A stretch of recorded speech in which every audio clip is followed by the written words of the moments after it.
Oggi, ancora una volta, forse lo farò rispetto alle altre in maniera molto più, proprio più decisa, ma vi voglio una volta per tutte farvi capire il mio punto di vista, innanzitutto sul calciomercato in generale, che mi fa schifo.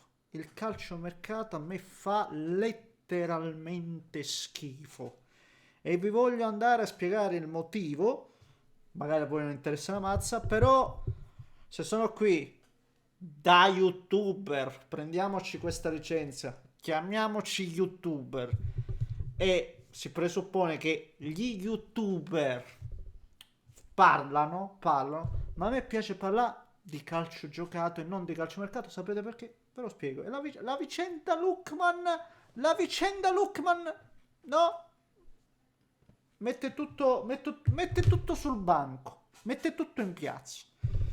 Procediamo con ordine. Oggi ha parlato Percassi di questa tarantella, telenovela, chiamatela come vi pare, infinita, che mi ha francamente già un po' rotto le scatoline.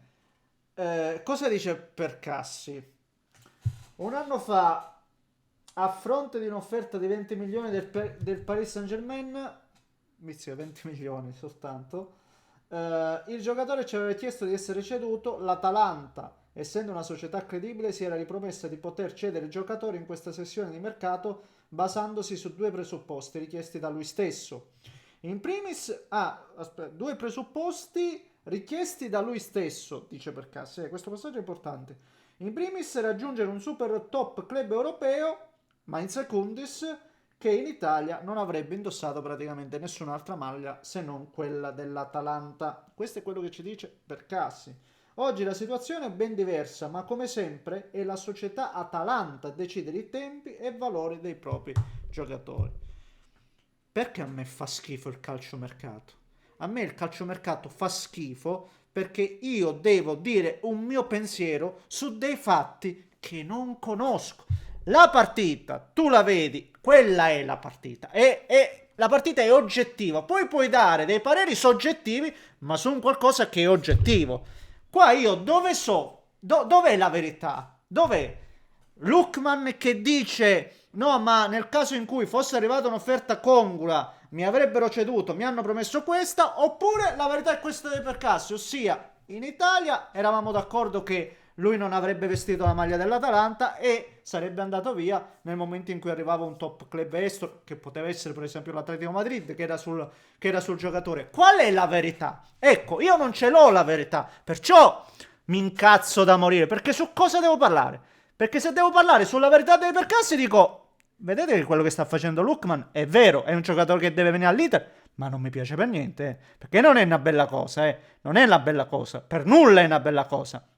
Dall'altro lato, se quanto invece afferma Lookman e sono i Percassi che la stanno tirando un po' per le lunghe, ti direi quasi l'esatto opposto. Ecco perché non mi piace il calciomercato, perché io devo fare dei ragionamenti su cose che non so. Su cose che non so. Anzi, fino ad oggi ci è stato anche detto: l'Inter può prendere il giocatore, ma il prezzo è 50. Ecco, da quello che ci dicono invece ultimamente, non c'è un prezzo per Lookman. Allora io finora me lo sono anche presa con l'Inter perché non proponevo un'offerta congrua, ma se l'offerta non c'è, se non c'è proprio la richiesta, perché devo ritenere l'offerta dell'Inter inadeguata? Quindi anch'io ho attaccato, per esempio, Marotta su un qualcosa che non sapevo. Che non sapevo. Quindi tante di quelle pippe mentali, tanti di quei discorsi sul nulla, sui castelli costruiti. Perciò mi fa tutto schifo, perché oggi te la raccontano in un modo, domani ti dicono il contrario, dopodomani ritorna nell'altro ed è un circolo vizioso. Di che dobbiamo parlare? Ditemelo voi. Ditemelo voi, signori miei. Forse so io esagerato, ma io ho bisogno di certezze, io ho bisogno di qualcosa di oggettivo su cui parlare. Se no, mi faccio influenzare da cosa? Dal tifo, che è la cosa più semplice, ossia, mamma mia, la stanno tirando lunga per Lookman. Però è questa la verità?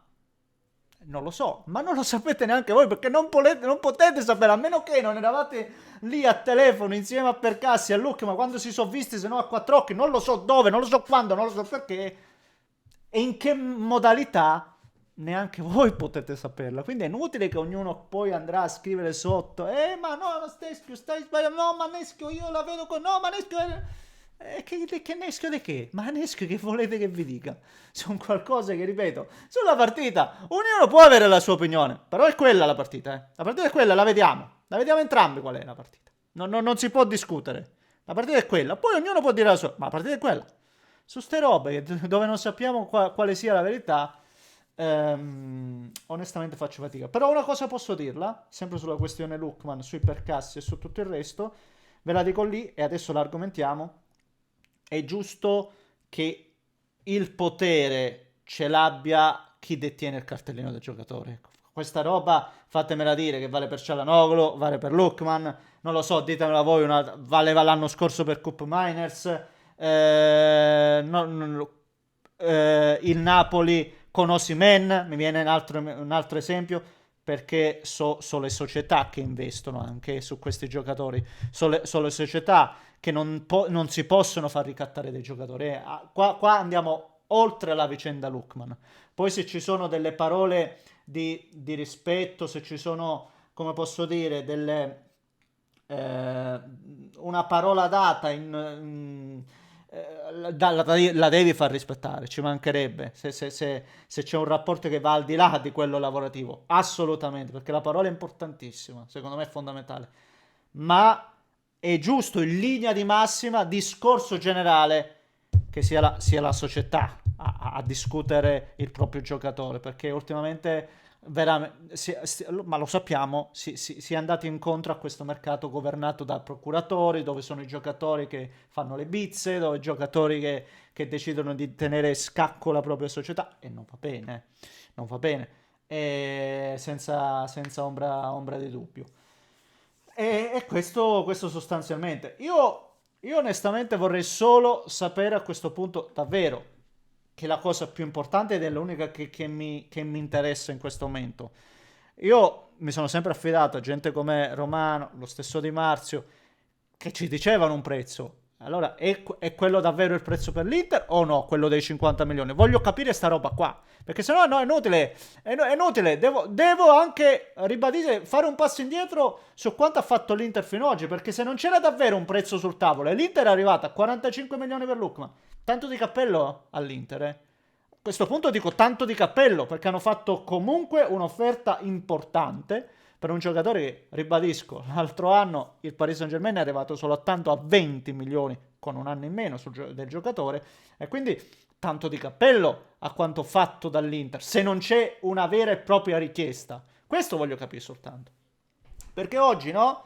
La vera notizia, da quello che apprendo, è che non c'è una sorta di prezzo per Lookman in Italia. Cioè, da quello che traspare è che i percassi preferiscono un'offerta dall'estero, che si faccia avanti una squadra come l'Atletico Madrid, una squadra importante dall'estero, e che a quel punto si tratti con loro. Forse soltanto in via definitiva, nel finale, e quindi, ecco, io mi aspetto che quindi questa tarantella vada per le lunghe, perché nel momento magari in cui non arriva una squadra dall'estero, ed è possibile, perché io ho visto delle robe assurde, io ve lo dicevo, ribadisco, sono arrivati soltanto 10 milioni dal Galatasaray per un giocatore come Cialanoglu. Cioè, per un giocatore come Cialanoglu sono arrivati 10 milioni dal Galatasaray, stop.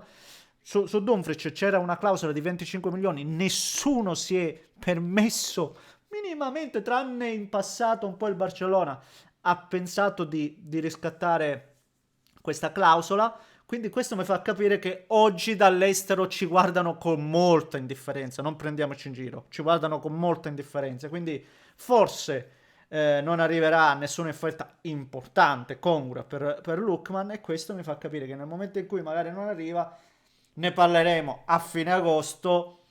A quel punto magari l'Atalanta, piuttosto che tenesse proprio un giocatore che vuole andarsene, se arriva un Inter che magari sistema ulteriormente questa offerta, a quel punto magari lo danno via. Sto anche in questo caso, come dicevo prima, sto ragionando sulle ipotesi, sto cercando di mettere un po' insieme i pezzi, ma è frutto di congetture che poi dovrebbero allinearsi, ribadisco, ecco. E questo è anche il mio rapporto con il calciomercato in definitiva. Non credo ci sia molto altro da aggiungere, signori miei. Io vi, niente, vi esorto a dire la vostra sotto nei commenti. Non ve l'ho detto all'inizio video perché mi sono fatto prendere. Quando mi faccio prendere non me ne fotte neanche niente, scusatemi il tono, di stare lì a chiedervi il like per l'algoritmo, iscrivervi per seguire i prossimi contenuti, perché ad ogni modo comunque voi non mancate mai nel supporto. Grazie, veramente grazie, un grande abbraccio e niente ragazzi, ci aggiorniamo dopo. Io porto a spasso il cane perché adesso è uscito anche un bel sole, ci sta una bella passeggiatina in attesa che questa tarantella si dipani. Un grande abbraccio da Neschio.